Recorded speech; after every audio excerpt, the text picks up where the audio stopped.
What happens when two of the world's most dangerous cartels attempt a $7 billion drug handoff in international waters and run straight into the US Navy?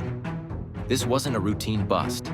It was an all-out naval firefight involving helicopters, snipers, and nearly 60 sailors boarding a ship in total darkness. But the drugs weren't the only thing discovered on board. So why did one rescued child cling to a sailor's uniform as explosions rocked the ship below? This is the story behind the Navy's most shocking midnight operation. Before we move on, please take a moment to subscribe to the channel and like the video. At 3:28 in the morning, the sea was still. Then the silence broke.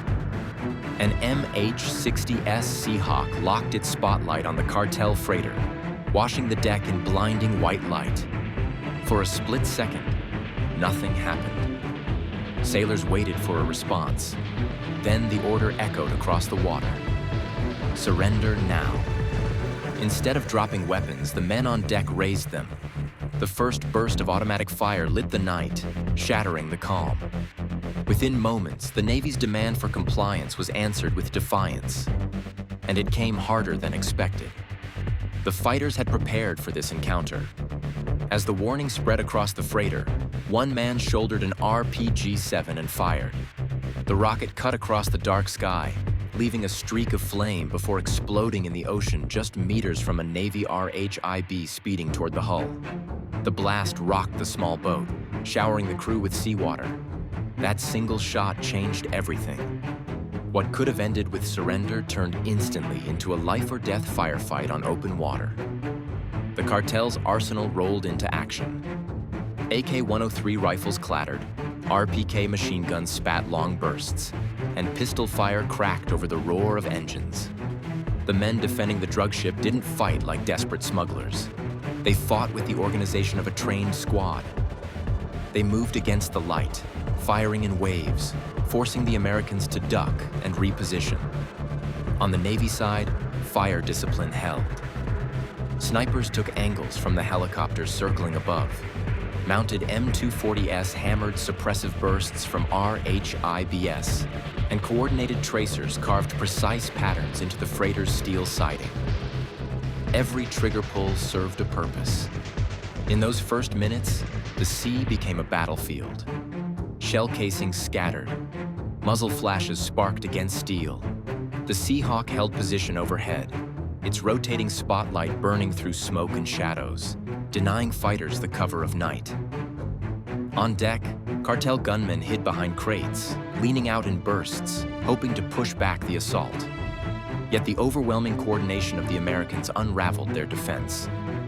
Every time a fighter rose to fire, a flash of tracer fire forced him down or took him out. But it wasn't all one-sided. Naval crews found themselves exposed. As tracer fire raked across the swell, sailors crouched low. Some pressed flat against their gunnels, waiting for orders to continue advancing. Above their heads, a crate filled with narcotics took a direct hit. It ignited instantly, burning like a torch. The flames cast everything in a hellish orange, sending sparks across the deck as chemical smoke poured into the air. In the glow, silhouettes of soldiers and gunmen merged with firelight, every movement tracked, every slip potentially fatal. Minutes felt longer. Each clash carried the risk of collapsing into uncontrolled chaos.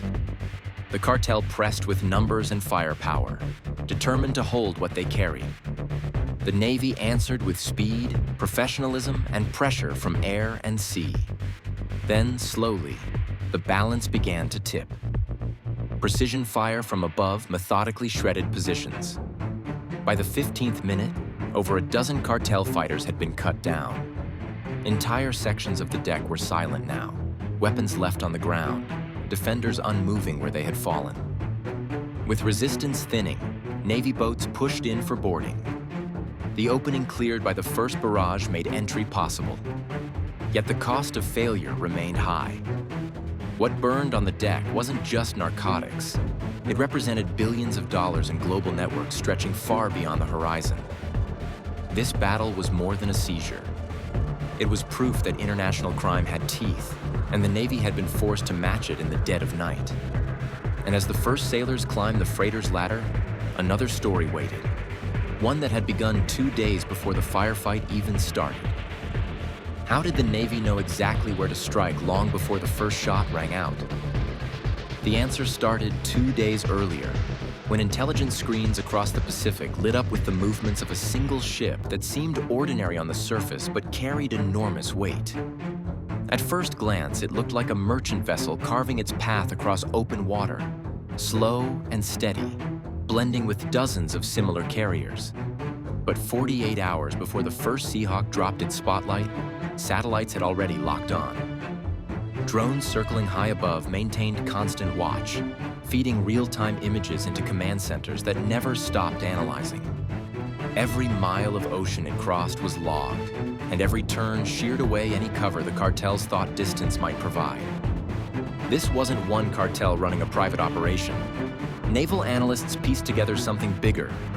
This handoff between factions tied to both the trendy Aragua and Sinaloa cartels wasn't worth a few million. Estimates placed the shipment in excess of $7 billion. That meant multiple syndicates had gambled their influence, supply lines, and manpower on a single floating transfer of power. By disguising the ship as a merchant freighter, they believed the sea itself gave them protection, that no law enforcement would spot it in a field of countless cargo routes. The illusion of safety kept their guards down, but never fooled the sensors aimed at them from orbit and sky. At the heart of the Navy's hunt was information stacking on top of itself.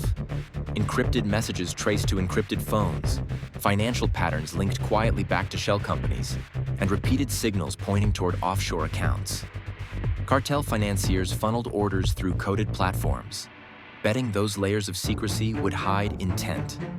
Instead, those very signals formed threads across continents, tying bank transfers in Panama to conversations bouncing across Europe. Naval intelligence collected piece after piece until the outline of the network emerged. What seemed like one ship in the Pacific was actually the junction of international currents converging in the shadows. Here's why this mattered. The cargo itself. 1 ton of fentanyl doesn't explain itself on paper. 1 ton equals hundreds of millions of potential lethal doses spreading across cities. The arithmetic was blunt and nearly impossible to ignore. Inside the hull of that freighter was the difference between months of shipments flooding into the US or none at all. Each package stacked in the hold was not just profit, but the threat of mass destruction hidden inside supply chains. The Navy knew that leaving the freighter untouched meant handing over the lethal scale of industrial narcotics to global circulation. For 2 days, every move of that vessel was recorded. Sensors embedded on naval craft at sea tracked its course, feeding into ships stationed nearby. Orbital satellites never broke visual.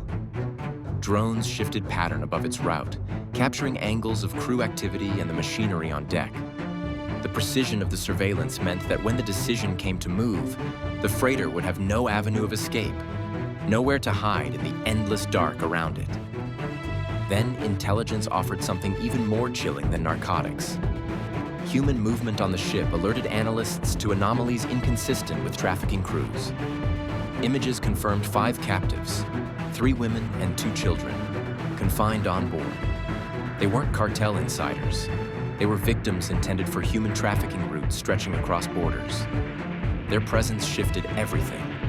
The approaching battle would no longer be measured in destroyed contraband, but in lives pulled from captivity. The destruction of that freighter erased more than $7 billion in narcotics. It revealed cartels operating less like loose gangs and more like globalized armies, coordinating across continents, defended by heavy weapons, and willing to risk lives at sea. The strike sent a blunt message. The world's oceans are no longer neutral ground. They are contested battlefields where criminal networks now clash with nation-states. And if a vessel can slip fentanyl and human captives across international waters, the same channels could move weapons. That possibility leaves only one option: constant vigilance and the will to act without hesitation.